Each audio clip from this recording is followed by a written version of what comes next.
नमस्कार विद्यार्थी मित्रांनो, स्वागत आहे तुमच्या मराठी जॉब शैक्षणिक यूट्यूब चॅनलवर। तर आपण आज न्यायसहाय्यक प्रयोगशाळा संचालनालय प्रश्नपत्रिका भाग 3 पाहणार आहोत। त्या अगोदरचे भाग 2-1 ही प्रश्नपत्रिका तुम्ही पाहिली नसाल तर याची डिस्क्रिप्शनमध्ये लिंक दिलेली आहे, ते सुद्धा पाहून घ्या।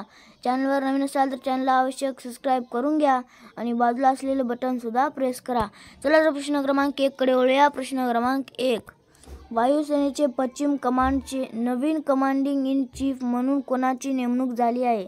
तर याचं योग्य उत्तर ऑप्शन क्रमांक क, दिलीप कुमार पटनायक यांची जे वायुसेने पश्चिम कमांडचे नवीन कमांडिंग इन चीफ म्हणून नेमणूक झाली आहे। चला तर प्रश्न क्रमांक 2 कडे वळूया। प्रश्न क्रमांक 2, भारतातील पहिली LNG ट्रक सुविधा कोणी सुरू केली आहे?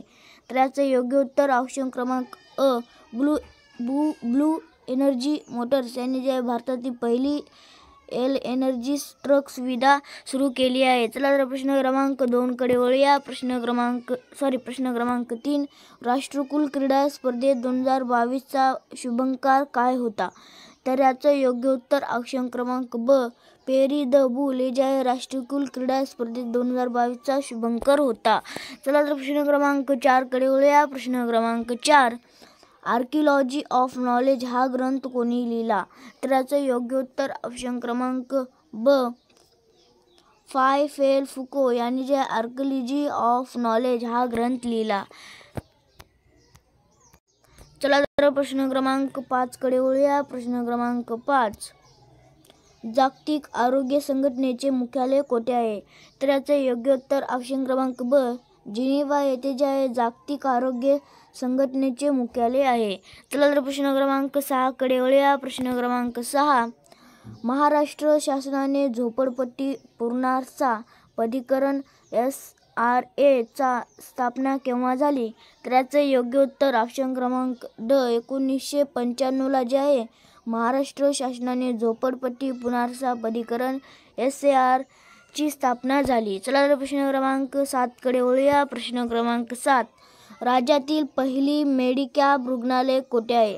तर याचं योग्य उत्तर ऑप्शन क्रमांक ड, जालना येथे जे राज्यातील पहिली मेडिकॅब रुग्णालय आहे। चला तर प्रश्न क्रमांक 8 कडे वळूया। प्रश्न क्रमांक 8, जगात गव्हाचे सर्वात जास्त उत्पादन कोणत्या देशात होते?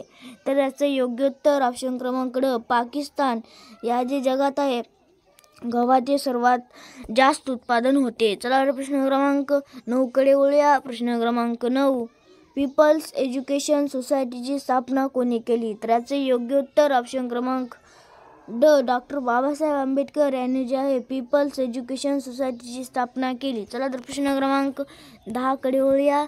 हा शेवटचा प्रश्न आहे विद्यार्थी मित्रांनो। तर प्रश्न क्रमांक 10, चांदोली धरण कोणत्या नदीवर आहे? तर याचे योग्य उत्तर ऑप्शन क्रमांक अ, वरणा येथे जे चांदोली धरण या नदीवर आहे। तर मित्रांनो, हे होते 10 टॉप न्यायसहाय्यक भरतीसाठी मागल्या वर्षी विचारले गेलेले प्रश्न। तर विद्यार्थी मित्रांनो, व्हिडिओ आवडल्यास नक्की लाईक करा। चॅनलवर नवीन असाल तर चॅनलला आवश्यक सबस्क्राईब करून घ्या आणि बाजूला असलेले बटन सुद्धा प्रेस करा आणि डिस्क्रिप्शनमध्ये आपली टेलिग्रामची लिंक दिलेली आहे, ते सुद्धा जॉईन करून घ्या। चला तर पुन्हा भेटूया अशा एका नवीन व्हिडिओमध्ये। तोपर्यंत धन्यवाद।